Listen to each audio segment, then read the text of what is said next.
Long have our ashes lain cold for want of a spark. Cast your eyes upon them and see what you must become.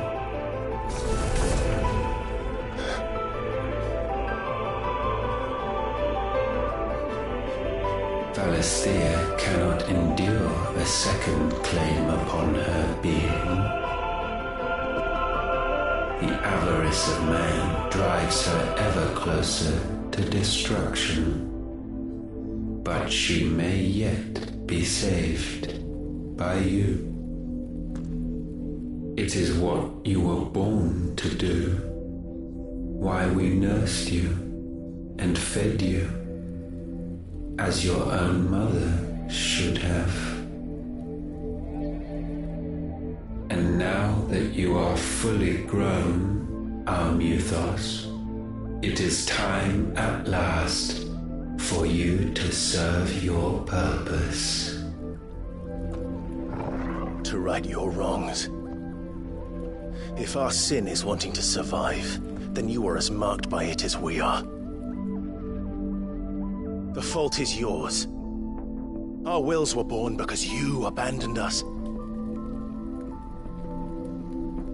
And now, you would have us forfeit them. All for a place in your new paradise. Do you imagine yourselves worthy of one? Mankind has no place in our world. Is this truly so difficult to comprehend? We only ever require you, Muthos, when the time comes to bid this wretched realm farewell. None shall follow, none shall remain. What do you mean, none? This is our world. Once the land's rebirth is complete, humanity will have served its purpose. Why would we continue to suffer that which has caused us so much vexation? Because the land doesn't belong to you. It belongs to us all!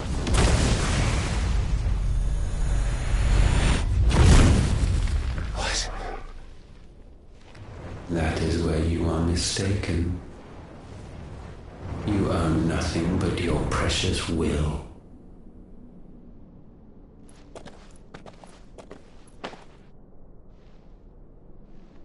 Brother.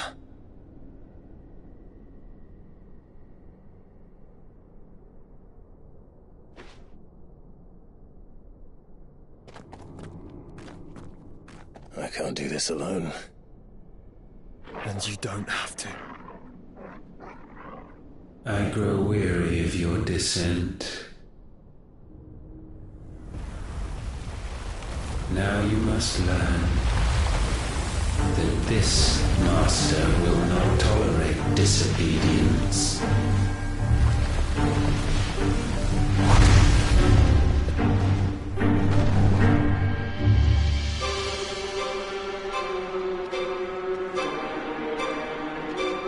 My friends, my family. We have all suffered, all fought to survive. This world may be flawed. It may be broken. But it's all we have. And if we can't share it, I see only one other choice. You have to go. You may have created us, Ultima.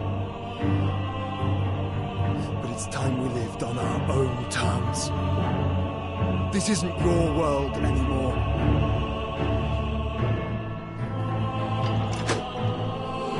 It's ours. Bow down, offenders, hearts disdain.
Such foul attaint may not be sublimed through gain-standing.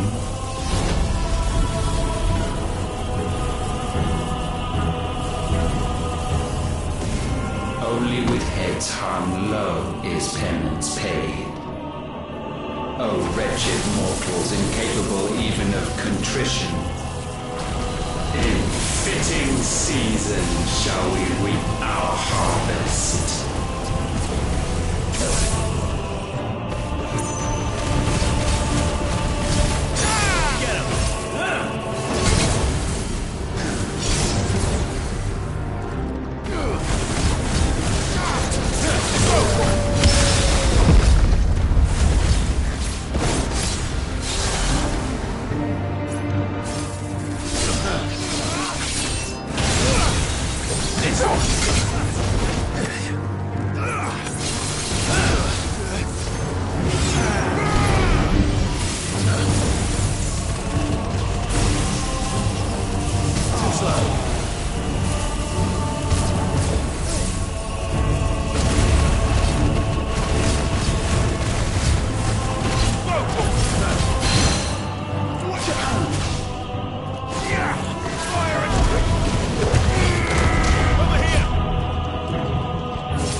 Gifted this chance, and still you would raise your hand against the Lord. What now? The darkness bends.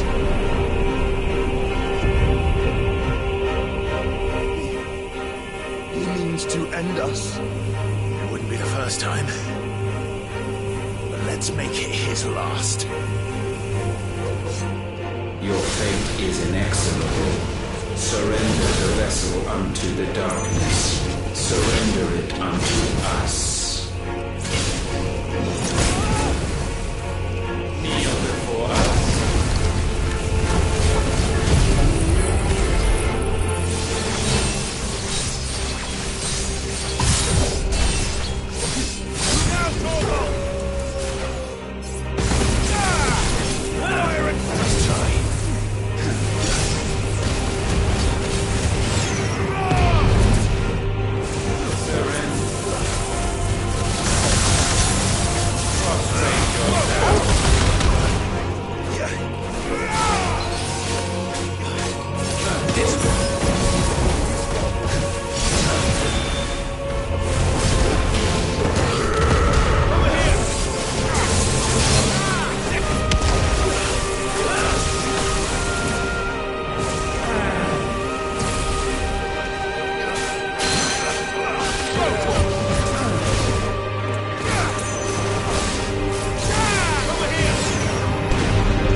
countless generations have we awaited this moment.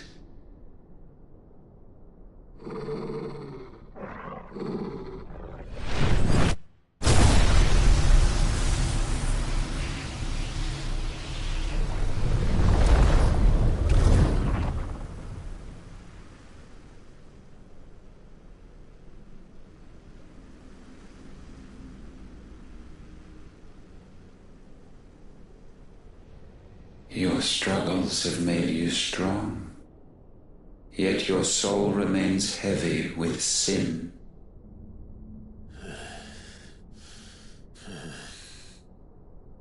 Absolution is nigh. Repent, and all shall be forgiven.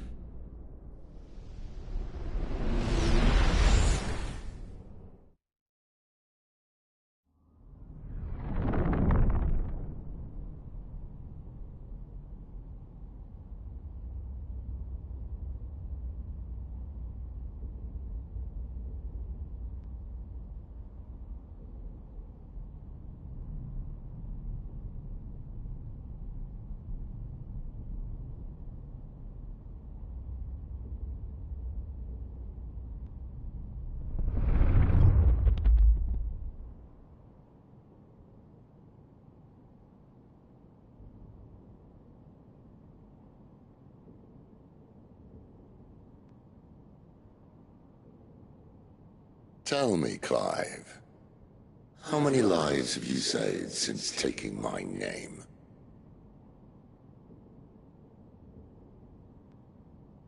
Fewer than we have ruined. Wherever we go, we leave a sea of tears in our wake. These are the wages of your will, son.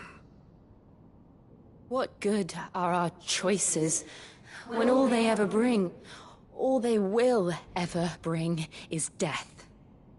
There's no atoning, Clive. No matter how hard you try. So why not leave it all behind? Leave it all behind.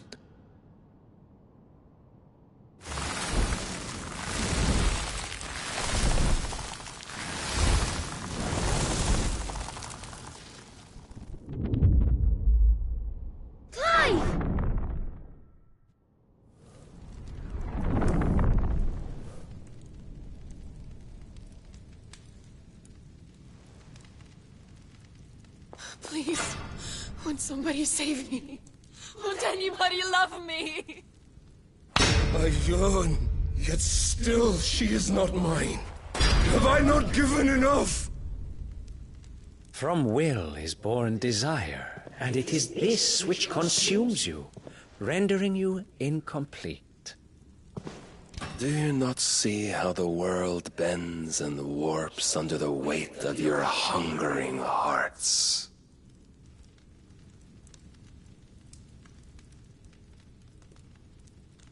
What if it could all just go away?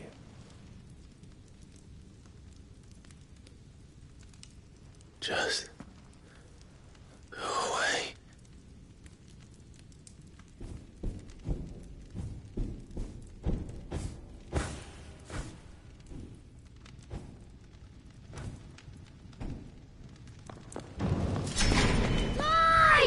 Clive!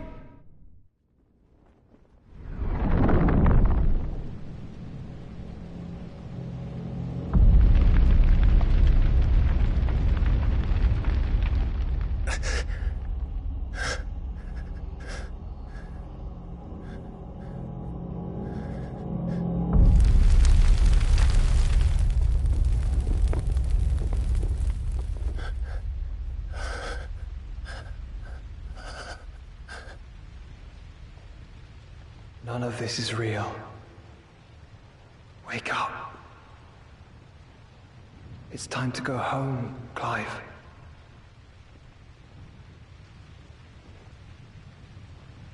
Clive.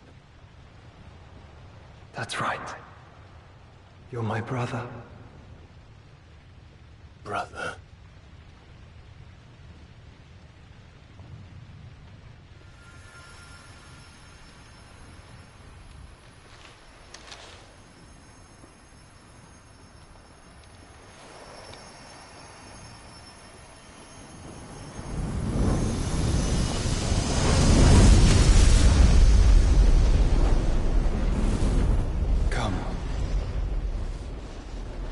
remember who you are.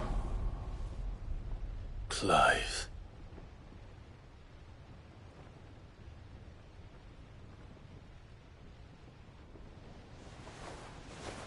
Once more, lest you forget.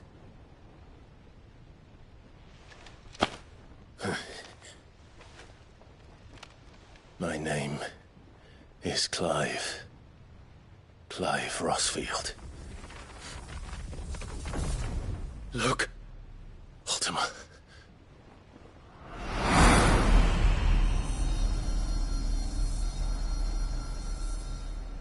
Even here, the light of the vessel's will cannot be quenched. And the Phoenix, his trespass should not have been possible. Not possible unless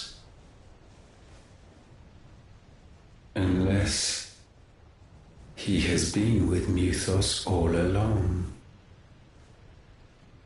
The mark of the Phoenix, emblazoned upon his heart, made manifest by the power of will alone. The power of creation. Can it be? Are their wills truly so potent? Are you still talking?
Damn it, Clive. Wake up.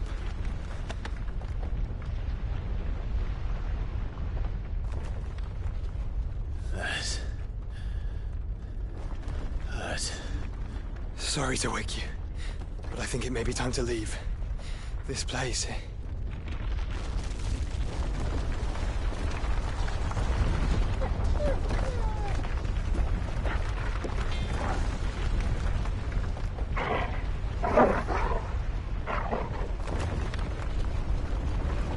And once again does my creation stray from the path laid before it.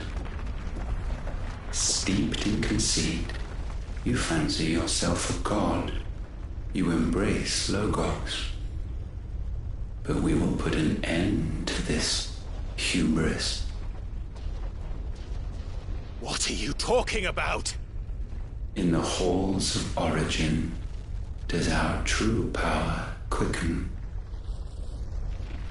And there shall you be made complete. Soon, Muthos, soon you will discover how little you know of suffering.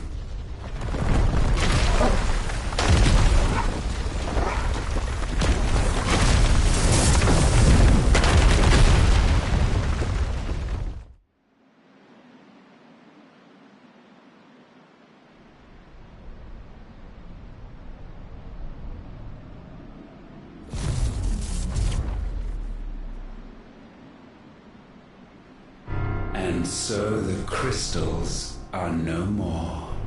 Yet in their silence, a new song rings. Its chorus building, a crescendo as it enters its final movement, stirring those long aslumber to waking and back to their origin.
Bloody crystal's cracked.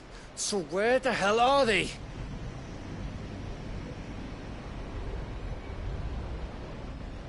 Oh, fuck me.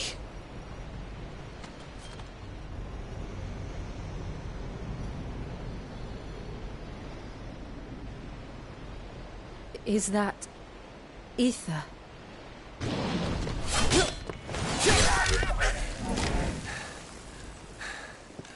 What in good Grieger's name is going on? This is wrong.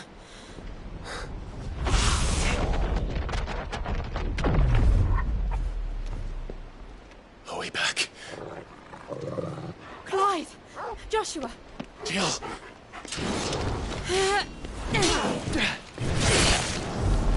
Is everyone all right? We're fine. What happened? Too much to explain here. Mid! We're leaving! Now! Everyone, fall back to the ship!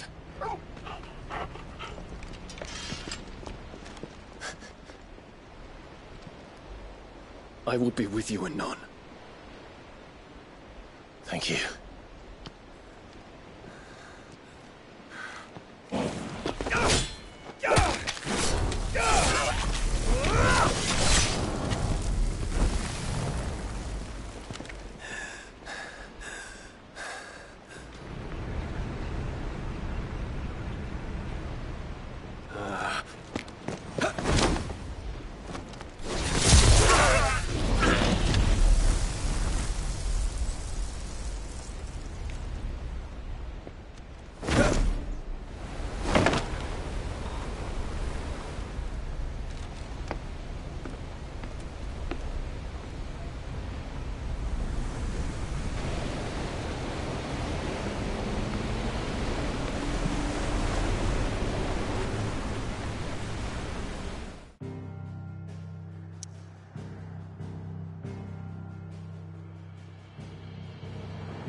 I need to tell everyone what happened at Drake's Spine.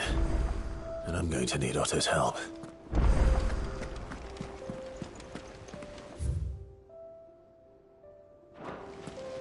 There's something about it. I feel like it's calling to me.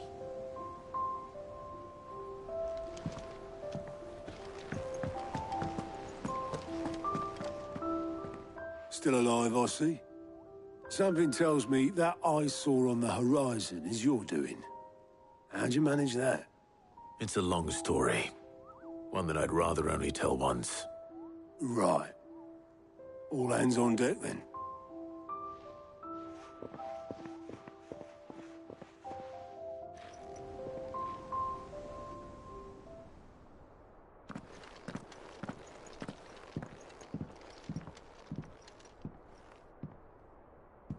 Is this everyone?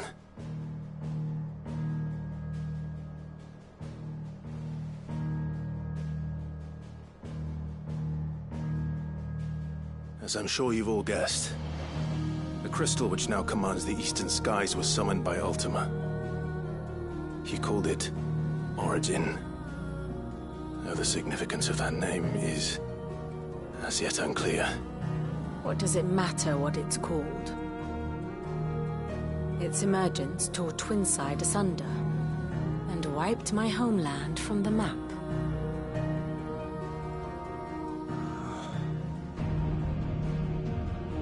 Mention of the Dominion spires can be found in the oldest of Valisthian records. But to the best of my knowledge, none provide any hint as to their true nature. That they would prove the horns of some slumbering demon. Well, the Dominion's demise was at least quick. Elsewhere, the Republican army cannot hope to contain the chaos engulfing Randalar. Canberra is in flames, and the Empire. Our allies are crying out for answers. I've sent the Cursebreakers to give them what assurances we can, but right now that amounts to fuck all. They wouldn't be able to stop what the skies have started in any case. People here and across the realm grow sicker with every passing day. Could it be that this new Mother Crystal is like the others? That it draws upon the land's ether? It certainly looked that way from stone here. If that were true, it would explain the hastening spread of the Blight since the crystal's appearance. Would it not?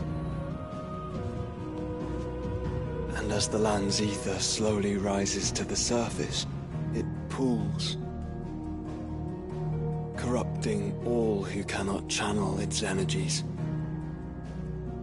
Archay above, ether floods below, and in the middle, here we languish, hopelessly entrapped.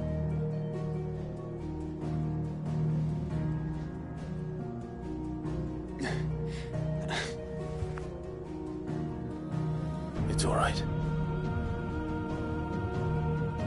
When we faced him at Stone here, Ultima told us his true power quickens in the halls of Origin. Needless to say, we cannot allow that to continue. If we are to stop him, we will have to find a way into the crystal. How are we going to manage that then? It's up in the sky. And fast as she is, the Enterprise can't fly.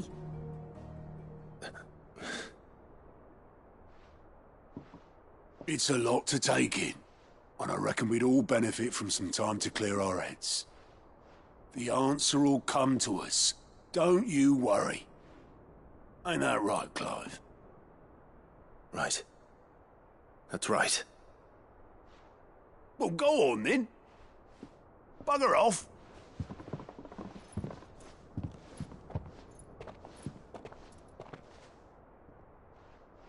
Same goes for you, Clive. You won't solve anything like this. Trust me. Go and get some fresh air, eh? Thank you.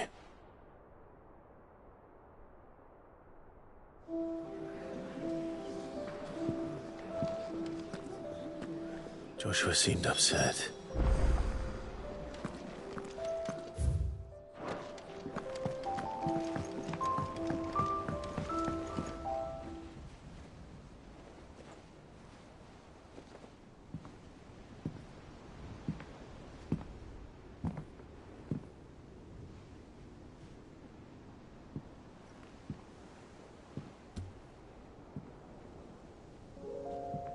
Ultima may have created us, but he doesn't make us who we are.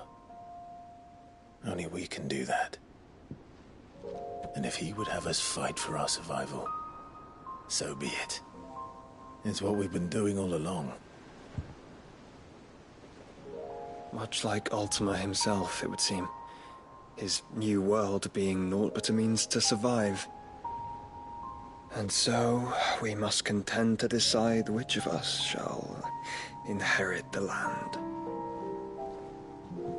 Should Ultima prevail, it will mean death for us all. Of that, we can be certain. But even should he fail, what world awaits us? A withered, godless place, where our newfound freedom will most like prove a chain in itself. Well, that may be. But a chain can always be broken. As long as one has the will to break it. It won't be easy. It may take generations. Centuries of suffering. And that is if everyone plays their part. But it will happen. And when it does, it will be on our terms. That is the world that awaits us. Indeed. And what better world could one wish for?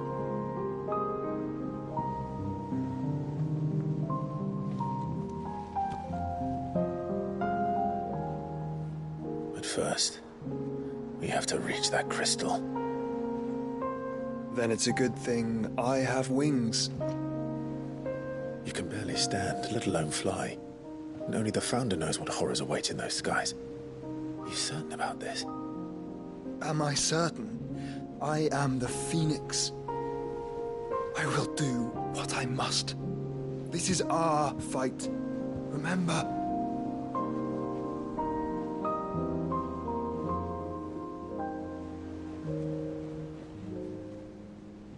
All right. I yield. But only what you must, yes? I'm still your sworn shield. That you are. And what of my wings? Lest you forget, you go to stand against a god. I would not have you succumb to fatigue before the fight begins. Ifrit, your brother mentioned that some few of the dominants who had lost their power to you were still able to prime. Is that true? It is. But their icons no longer submitted to their will. Then mine will have to be stronger. That you both might save your strength for the battle to come. You don't have to do this. If you do, there's a chance you might lose all you have left. And what have I but regret? My life ended in the Dominion. I fear death no more. Besides, I would have words with Ultima. He has much to answer for.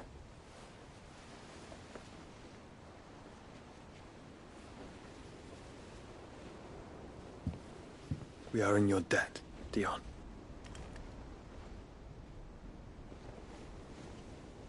We can speak of debts when this is over.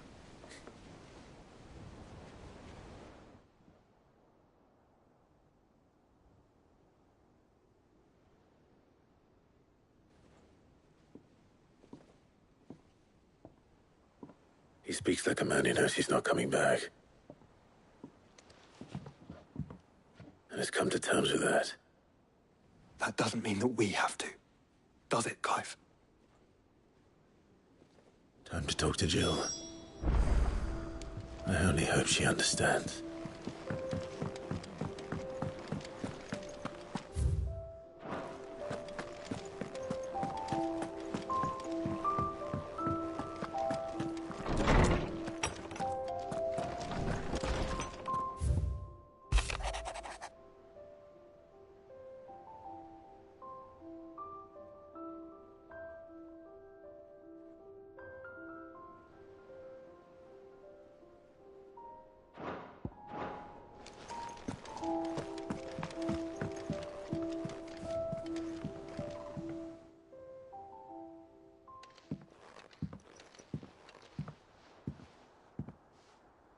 Come to wish on a star. That might not be such a bad idea. This is it, Jill. You know what I have to do. Why I have to do it. There's no turning back now. This is where our journey was leading us. Where it will end, for better or worse. I could pray to Metia for you. But you'll be all right, won't you, Clive? You always are. I did promise we'd watch the moon together. I'll be waiting.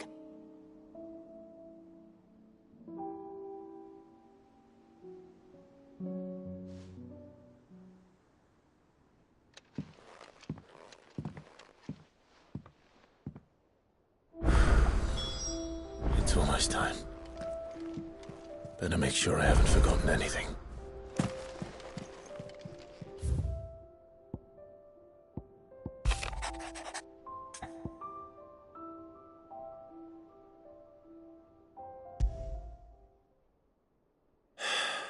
What is it this time, Torgal?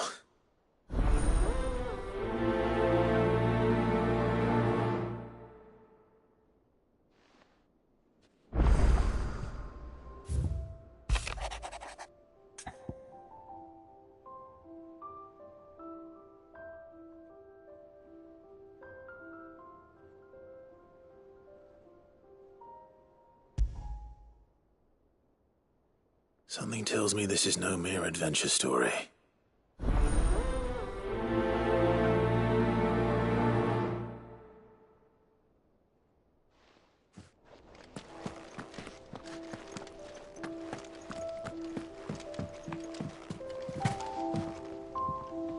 Clive? Do you have a moment? Of course. Always. I wanted to give you something. Is this? I stitched it from the cloth you gave Hortense. The piece she said you liked best. I told her I used to enjoy needlework, but I didn't think she'd remember. It's beautiful, Jill. You didn't have to.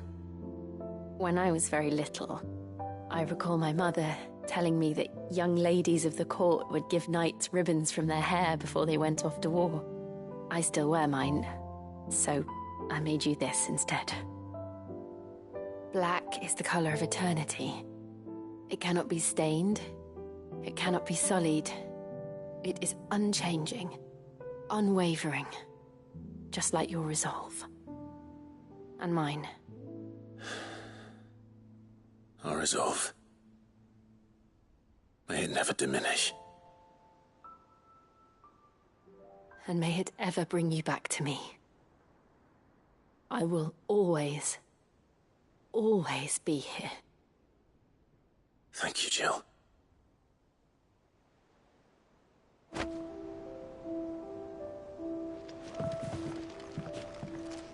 What's on your mind, Clive?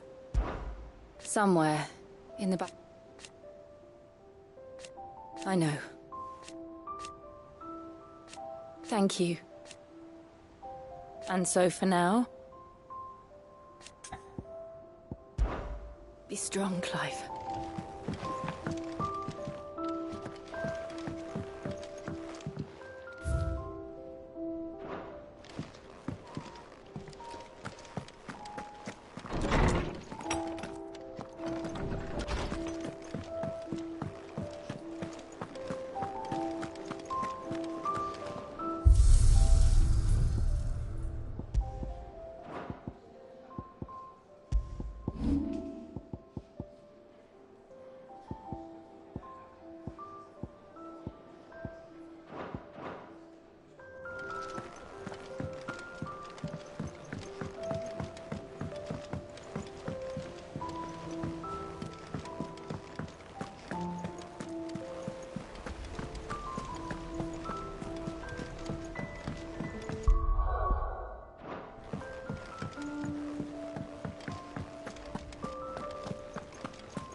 Oh, I wasn't expecting you back so.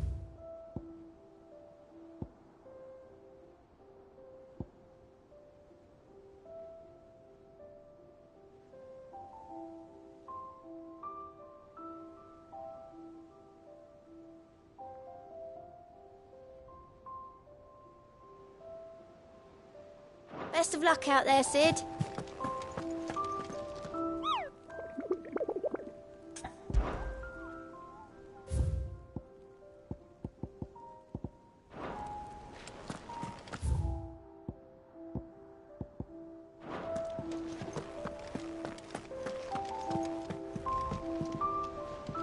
Vivian, I read your note, and I'd be happy to help you find the book you're looking for. Thank you, Clive. But tracking it down will not be easy. Are you sure? Please. You have always granted me your wisdom and insight whenever I asked. It's only right that I return the favor. Or at least attempt to. You are too kind. Alas, what I ask of you is rather more trying than delivering the odd lecture. I spoke with Harpocrates to see if he had any inkling as to where another copy might be found, but perhaps it is best that you hear the details from him. If you say so. Forgive me, Clive, for asking this of you. But this book, it set me on the path to becoming who I am today. Its importance cannot be overstated.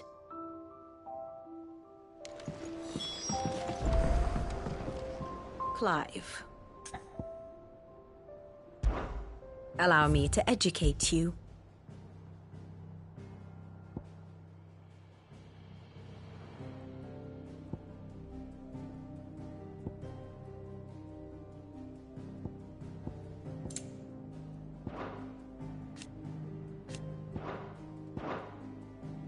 Study it well, Clive.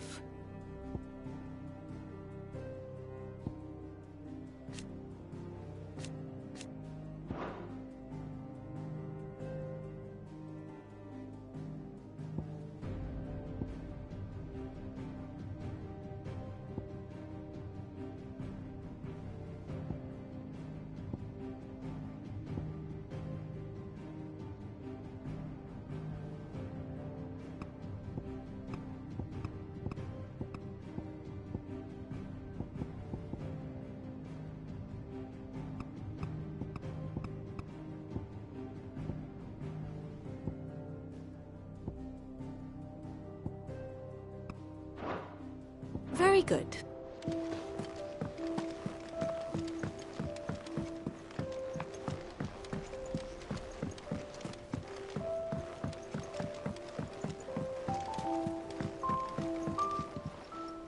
The hour fast approaches. The time is nigh. Ifrit.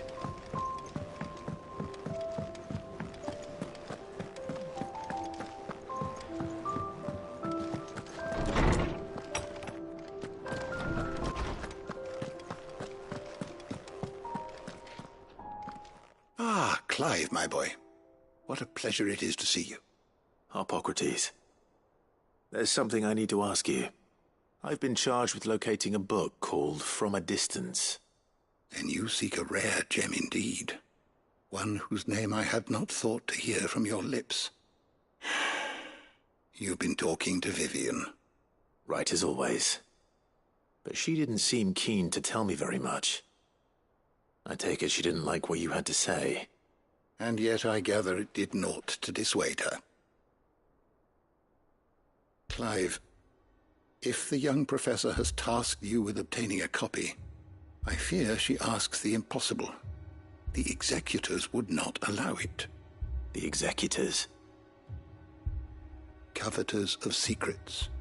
A clandestine organization committed to the collection and intenebration of forbidden texts and technologies. One such text being the tome Vivian seeks, chronicling as it does the true history of the enslavement of bearers, a tale which could overturn the established order were it ever to become widely known. Or, so rumor has it. I've never actually read the thing, or even set eyes on it for that matter. How is it that I haven't heard of this organization? Why, secrecy is the executor's watchword. They lurk in the shadows, emerging only to seize that which must be seized, be it books, inventions, or people, before disappearing again, leaving nary a trace. Which would explain why Vivian's copy was snatched from her grasp not long after she found it. By the hand of the executors, yes. But what drives them? Self-interest or ideology? Fine question. Sadly, all that is known of the Executors can be recounted in a single breath. You may just as soon ask me of their origins, numbers, or the identities of their leaders. Any answer I give would be pure speculation. Then my hunt was doomed from the first. What was Vivian expecting? That I'd pluck it from thin air? Not from thin air, no. From ash. Rumors of the Executors are rife among the Scholars of Storm, but rather less so across the Strait. I have a friend. Well, I had a friend in the village of Garnick, a collector of rare tomes, upon which subject we would oft correspond. Alas, I have heard naught from him since the skies fell dark. And no doubt he too has turned. But though he did not mention it by name, it is possible that a surviving copy of From a Distance yet rests upon one of his many shelves, quietly awaiting discovery.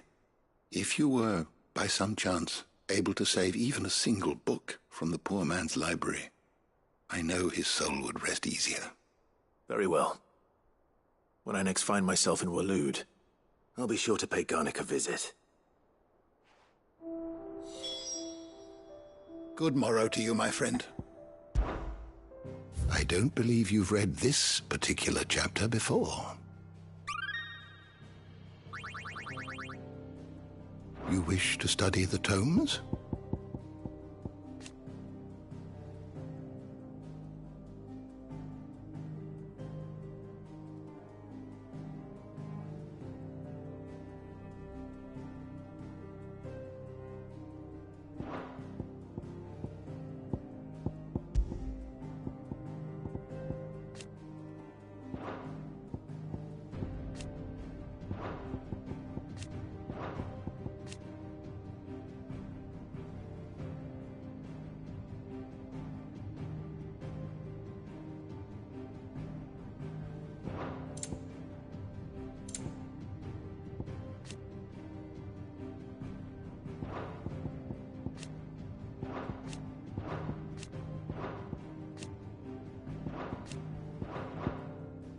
The door to the shelves shall ever be open.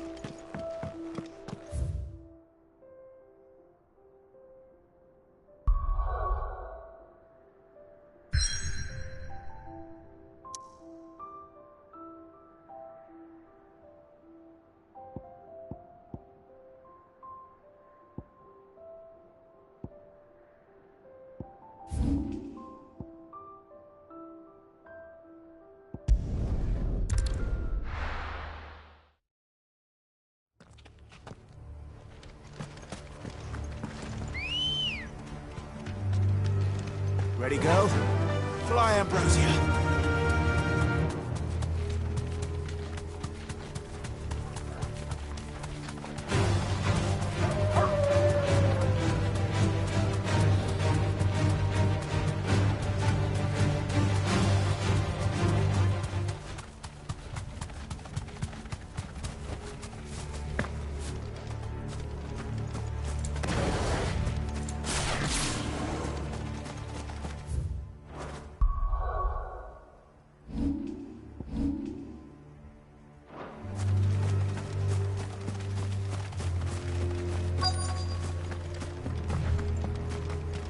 The entire village looks abandoned. Now, which house would a bookworm live in?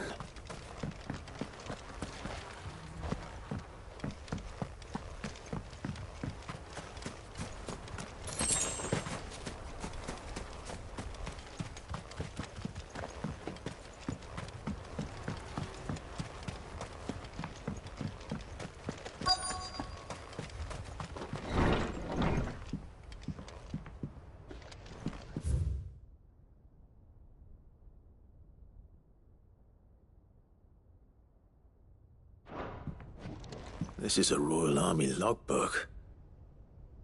Did he take this from the local barracks?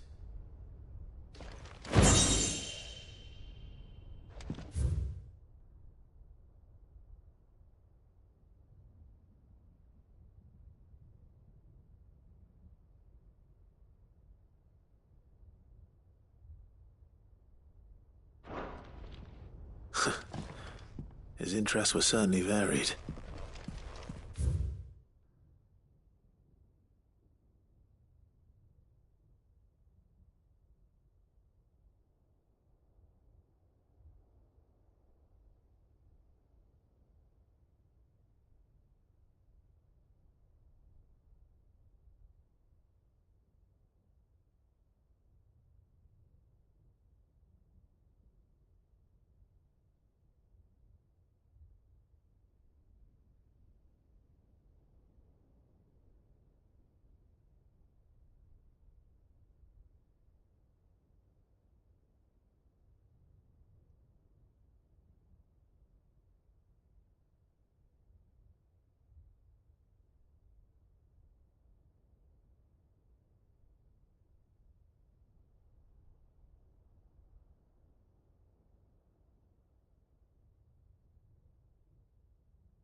This is it.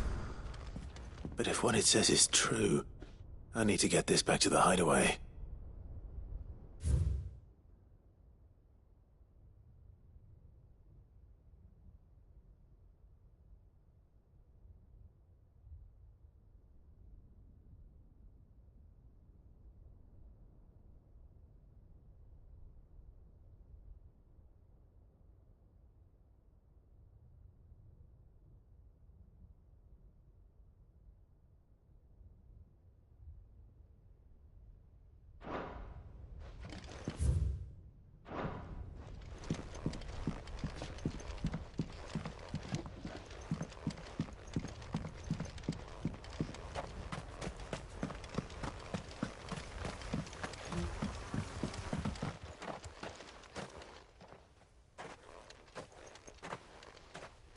Leaving so soon, stranger?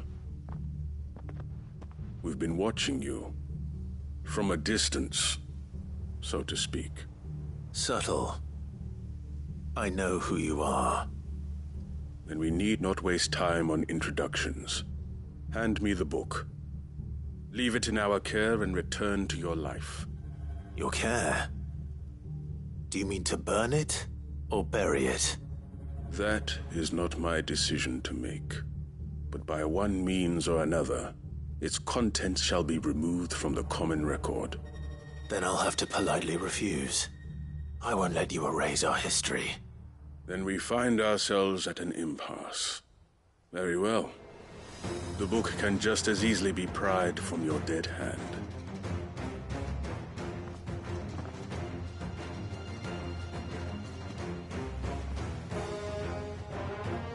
Let's see, shall we?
Impressive. But we have other means. We shall claim the book yet. Why do you want it so badly anyway? It lays out in no uncertain terms the vanity and avarice of mankind. It tells the shameful history of the persecution and oppression of a gifted few by a giftless many.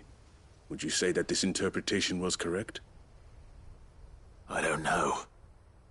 You don't know. Your sword may be sharp, but your wits are dull. So let me answer for you. There is no correct interpretation of history. That a series of events took place may be proved beyond a doubt. But there can be no single, immutable explanation as to why they came to pass. It is a question of numbers and of belief. If enough people believe that a set of events occurred for a reason, that belief becomes the truth. So you're trying to control the truth? We are trying to protect people from themselves, from knowledge that would bring them naught but pain. That is all. You may keep the book, for now. The world is small. We shall meet again. Until then. Wait! Damn it. Let's get this back to Vivian. Perhaps she can explain what that was all about.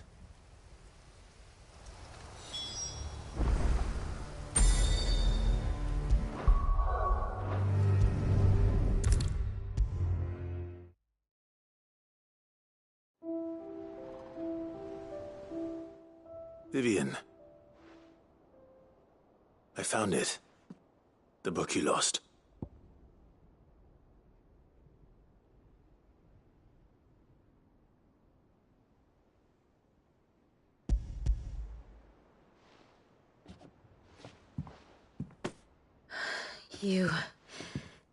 You found it. Thank you, Clive. Even though I asked this of you, I was not entirely sure it would be possible.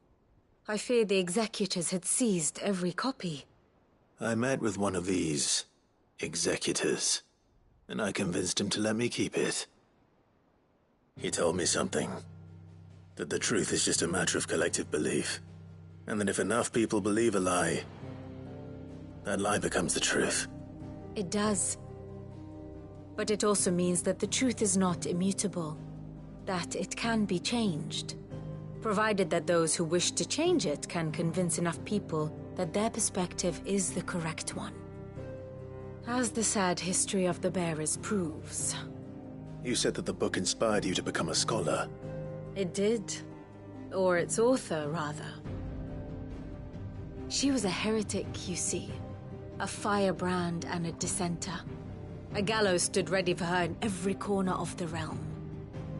And by shunning society, or perhaps being shunned by it, she stumbled upon a truth so potent that an entire realm trembled at the prospect of its utterance. I, too, have always felt somehow set apart from the world of men. A stranger to my own species. She taught me that my solitude was not a curse, but a gift. And that, though my journey to the truth might be a lonely one, what I found at my destination would be more than worth the cost. Do you still feel that way? That you're not one of us? Honestly, I'm not entirely sure anymore. Since coming to the hideaway, I find my thinking somewhat clouded. Perhaps the result of studying mankind from a rather closer perspective than I had intended. But the more I study, the more I find value in this perspective. In looking not from the outside, but from within. So if you'll permit me, I'd like to continue my work here. Remember, Clive, when enough people believe, belief begets truth. Give the men and women of this benighted world the gift of truth. Make them believe in you, as I do. I'll try, Vivian. I'll try.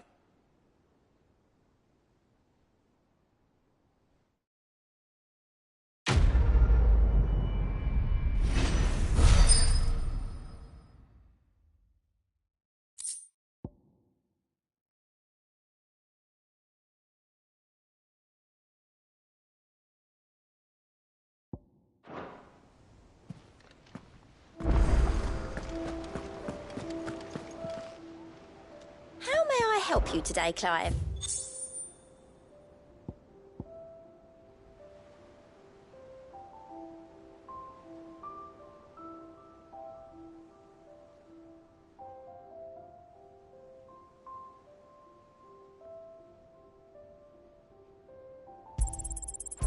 All yours.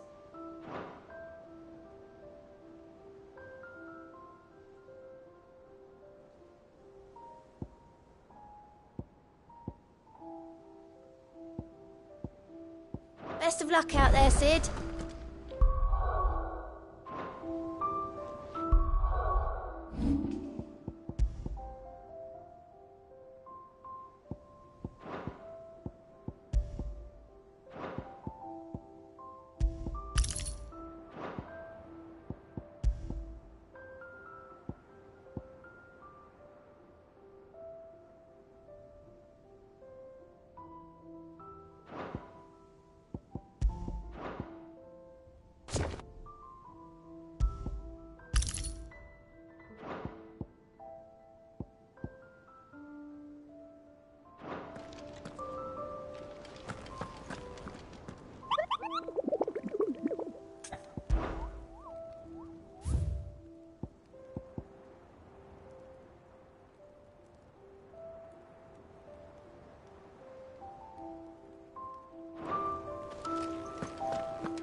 There's something about it.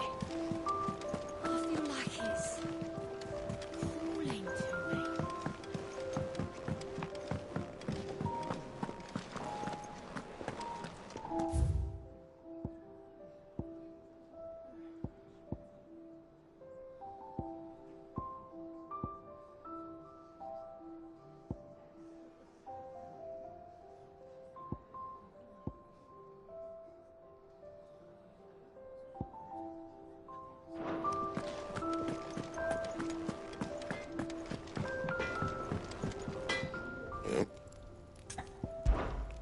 Something for you, do you?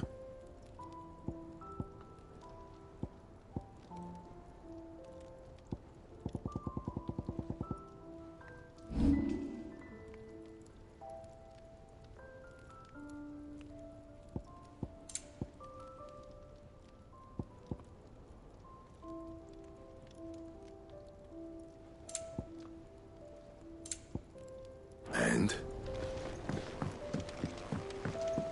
Say what you will, Lady Karen has seen herself.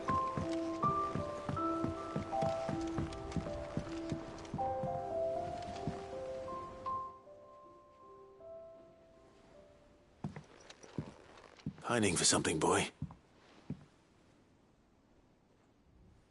What is it? What do you see out there?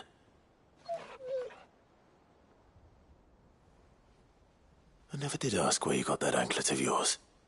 From Sid, that's why. On the day he brought him home. That long ago? And you're only thinking to ask this now? Sid saw that the pup had a habit of gnawing on his leg, since you ask. Clap that there iron on him to keep him from doing it. What was wrong, boy? I'll take like as not. Must have been hard on the poor whelp losing his loving masters at such a young age. Doubly hard in being a frost wolf, torn away from his icons and all. Sid would always tell him, you want that iron gone, you find what it is you're looking for. I reckon what he were looking for was you. I'm sorry, Torgal. Sorry for making you wait so long. Let's get that thing off you.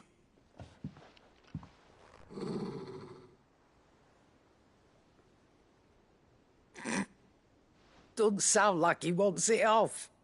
Indeed. You miss Sid as much as the rest of us, don't you?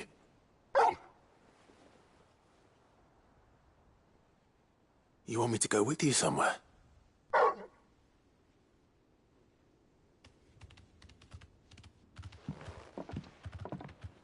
Quick, aren't you? Glad you've been paying attention. Not nearly as much as you have, Lady Karen. Aye, good thing and all. It's not like Gav would have kept him in nuts and rubbed his belly these past 10 summers. Your kindness is appreciated. You've been a good friend to him. Only because he doesn't talk back like the rest of you. Go on now.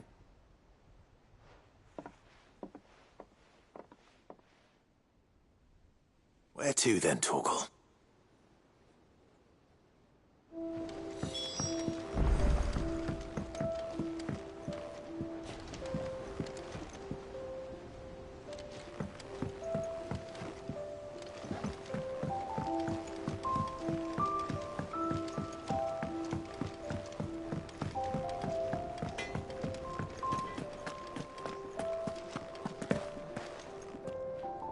All right, Torgal.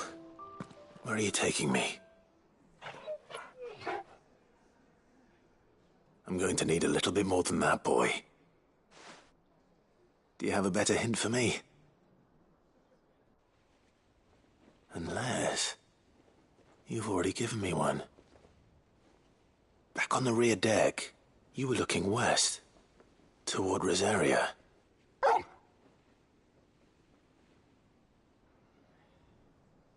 Why don't we try the rookery?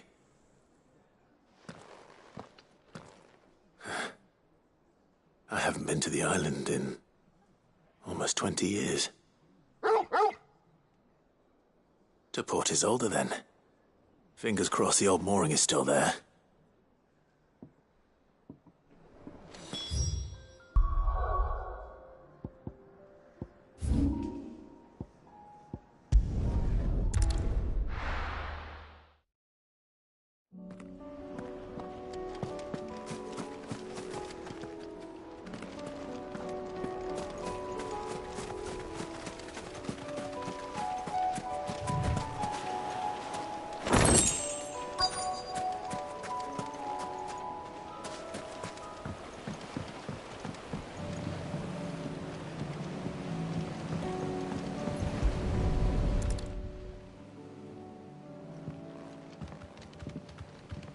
It's still here. After all these years. A lot smaller than I remember. And you're a lot bigger. You might have to swim, boy.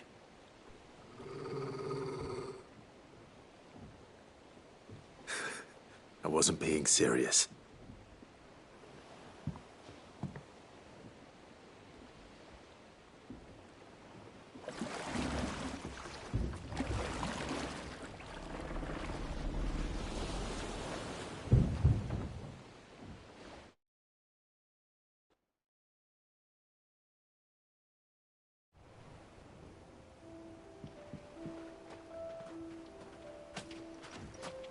This place hasn't changed at all. The rookery's right through those trees. Come on. Race you there? I bet I could still beat you.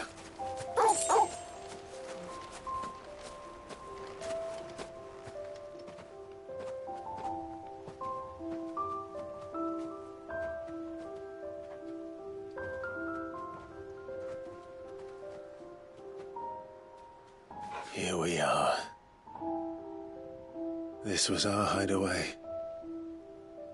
Wasn't it, Torgal?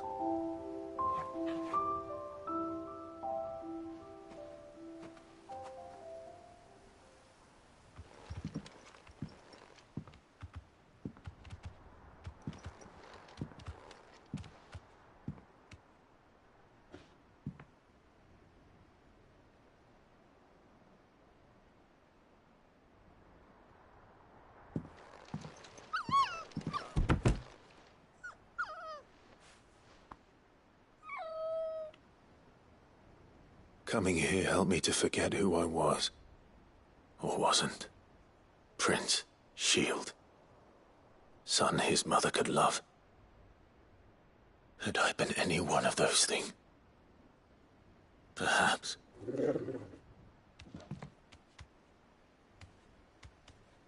What is it, boy?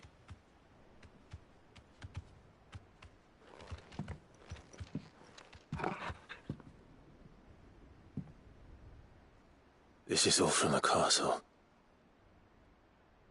And Phoenix Gate. Did you bring these here?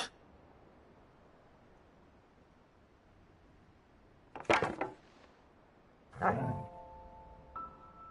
sparring sword.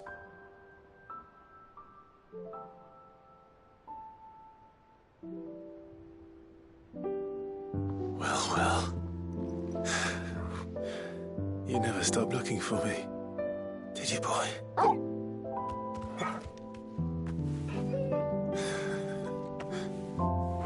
Thank you, Torgal, for never giving up, for never forgetting.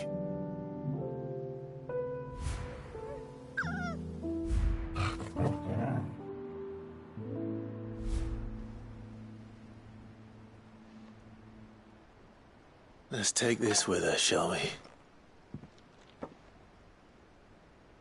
So I don't forget either.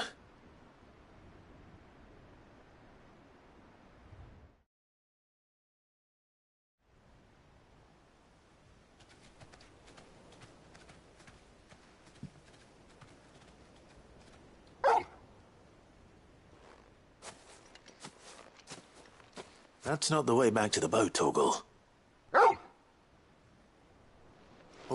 All right. I'm coming.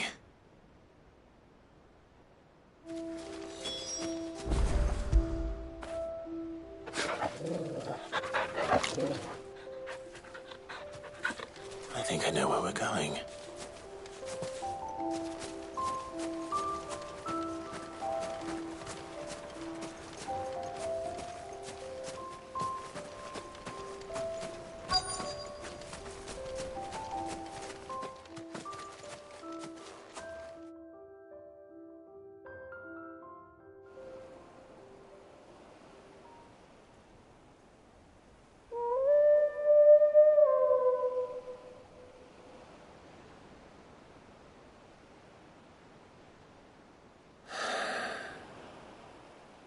People always talk about the importance of putting the past behind you. But without it, we wouldn't be who we are today. And we certainly couldn't steer our way to a better tomorrow. Come on, Torgal. Let's go home.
It's usually me making demands of Hippocrates.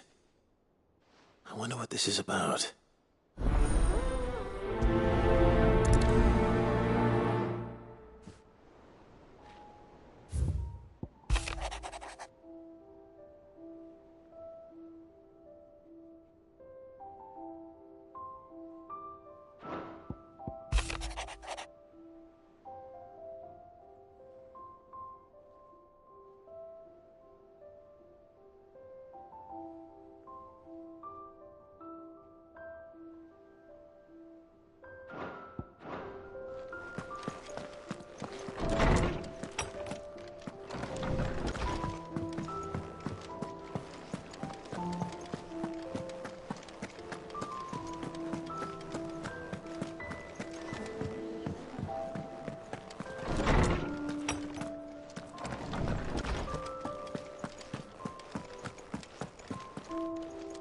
Lawsman Hippocrates. I received your note. Ah, yes. I expect you're wondering what this is all about. You spoke of making amends with Dion, but I can't imagine what for. Then I should begin by telling you that I was once his tutor. This was some years ago, of course, before I joined Cid in his hideaway. At that time, I was counted among the foremost scholars of Oriflamme, and was accordingly invited to the palace to supervise the young prince's education, all to ensure that the future emperor had a firm grounding in, well, everything an emperor should. History, religion, commerce, government. Alas, our time together was cut short when Dion left to join the dragoons, his studies no longer being deemed necessary. I had not expected to meet with him again, least of all here. Have you spoken with him? No, I have yet to find the right moment. His Highness always seems so preoccupied, especially when alone. I would not wish to disturb his ruminations with idle words of greeting, not when I know he dwells upon the evil Ultima had him commit in the Dominion. The guilt weighs heavily on him, I know. But as you say, that was Ultima's doing. Surely you can't blame yourself. When I first met him, it was not guilt, but his people's expectations that weighed heavily upon him. And I did nothing to ease that burden. He bore it alone, until the day he could not bear it any longer. It is one of my greatest regrets that I only ever offered him my wisdom, when what he truly needed was friendship. The blame for Dion's transgressions lies not only on his shoulders, but on mine. I see. I'm ready to help you in any way that I can. Then I beg that you bring me a wild wyvern tail. Apothecaries across the ages agree that even to glimpse such a flower is to be granted inner solace. Fabulists and fraudsters all, of course. But there is oft a seed of truth to be found where even the most outlandish opinions align. Well, it can't hurt to try.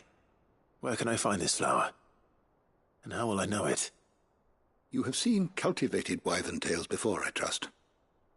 The lily-white blossoms from whose roots the poisonous ink for the brand is distilled.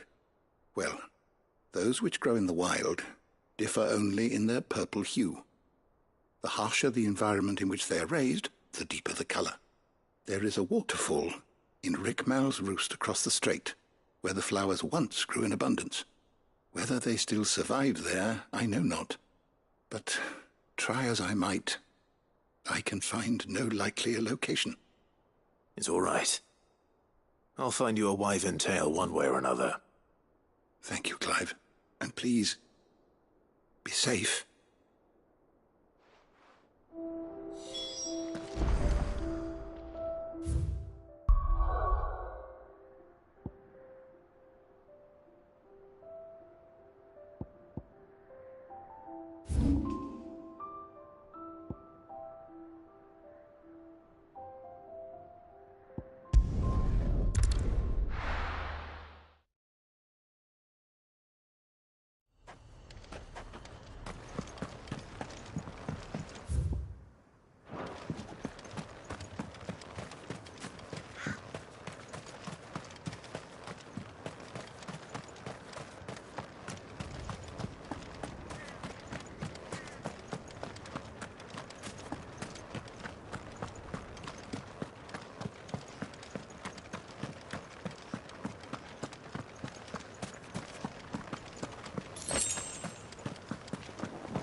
Come on.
Seems this place has been flooded twice over. Purple flowers blooming next to a waterfall. Shouldn't be too hard to find.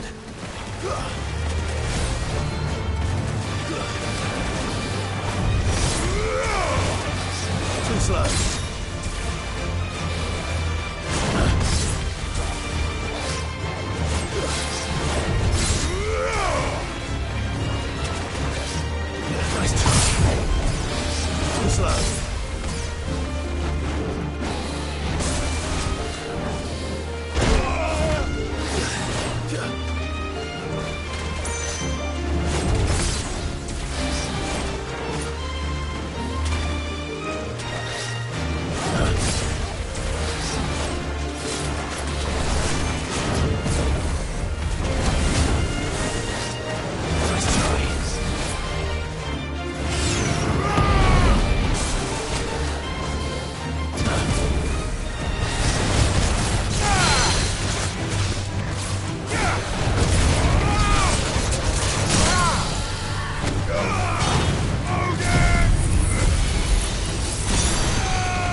Nice try.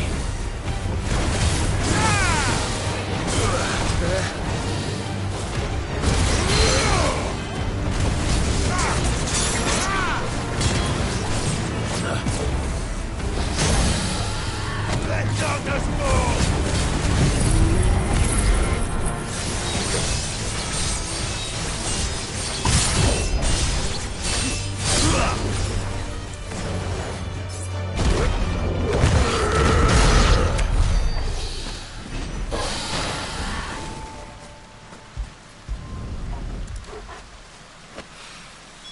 Here they are.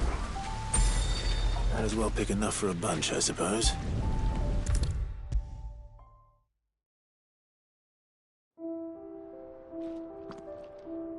Oarsman, I found the flowers you were looking for. You did? I think I did.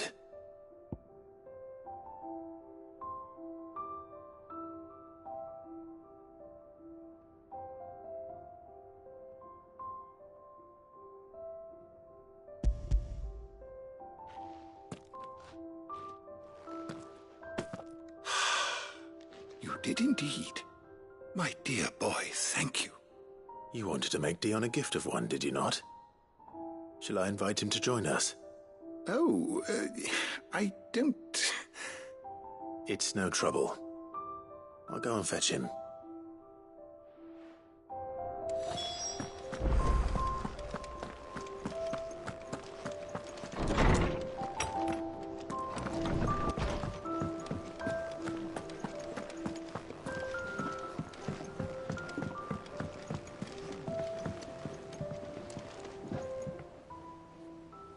Your Highness, would you do me the honor of accompanying me? Now. It is time, then. No. Only to the shelves. Our lawsman has something he'd like to give you. Master Hippocrates. No. I dare not show my face before him. Not after everything I have done. I have taken countless innocent lives. And ruined countless more. All because I was weak. I have sworn to atone for my crimes or die in the attempt. But were I to meet with him again, and see in his eyes what I have become, I fear that my resolve might falter. Then that is all the more reason to do it. Test your resolve. Prove to yourself, and to him, how strong it truly is.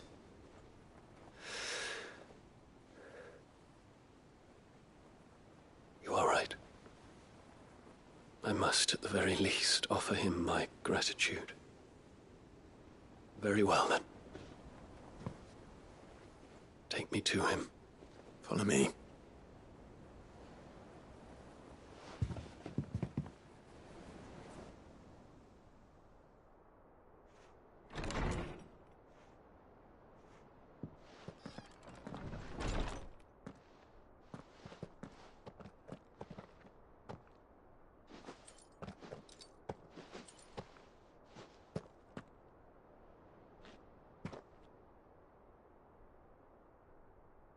Even now, I hesitate to approach him.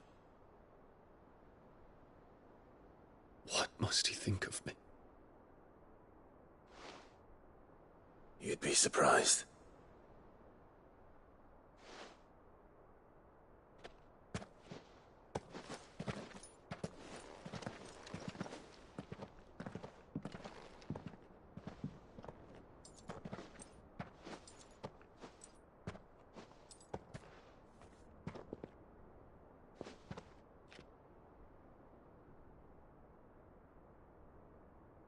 Master Hippocrates, pray, accept my apologies for leaving your tutelage before my studies were complete. Your lessons opened my mind to a world quite unlike the one I had imagined from within the gilded confines of the palace. And I shall be forever grateful for the efforts you made to enlighten me. Lift up your head, Your Highness. The deeds of youth require no apology. That you took the time to visit me says much about the man you have become. Now, there is something I would like to show you.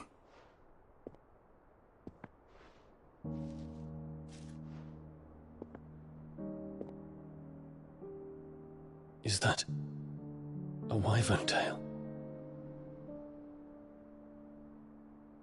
The color is unfamiliar to me. Because it is unique to those found in the wild. Something in the harsh environments in which they grow lends them this striking hue. Their roots are indistinguishable from those of their hothouse cousins, but once they bloom, the difference is immediately apparent. In this flower, I see you, Your Highness. Its roots were the roots of a wyvern tail, with all that implies. But they do not define it, just as yours do not define you. I want you to have it, that it might remind you of this truth.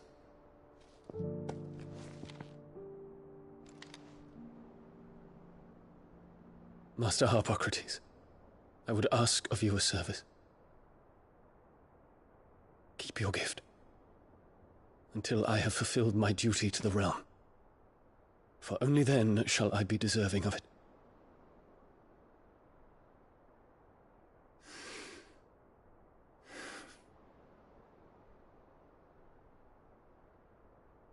As you wish, Your Highness. I shall await your return.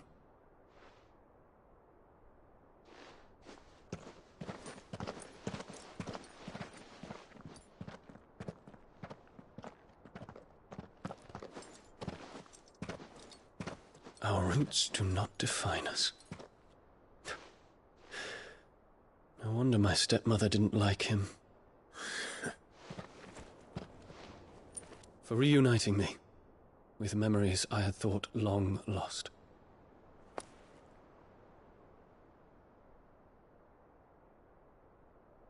I shall not forget this.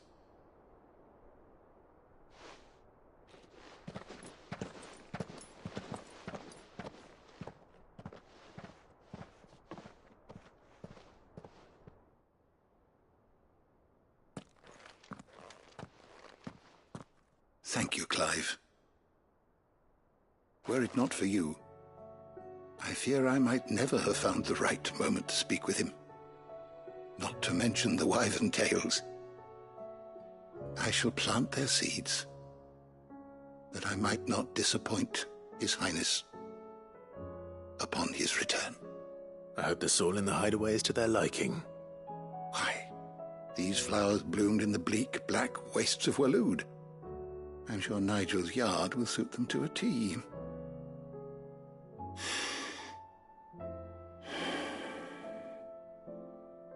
When it comes to expressing one's gratitude, I find that words are seldom sufficient. Here. What's this? A stolas quill. Or more precisely, my stolas quill. 'Tis said that an owl's feathers are steeped in the wishes it hears over its long lifetime. All those words just waiting to pour out onto the page. So consider this my wish for you. That one day you may put down your sword and pick up that pen. Well, when that day comes, I'll certainly have a lot to write about. Thank you, Harpocrates. It shall have pride of place in my chamber.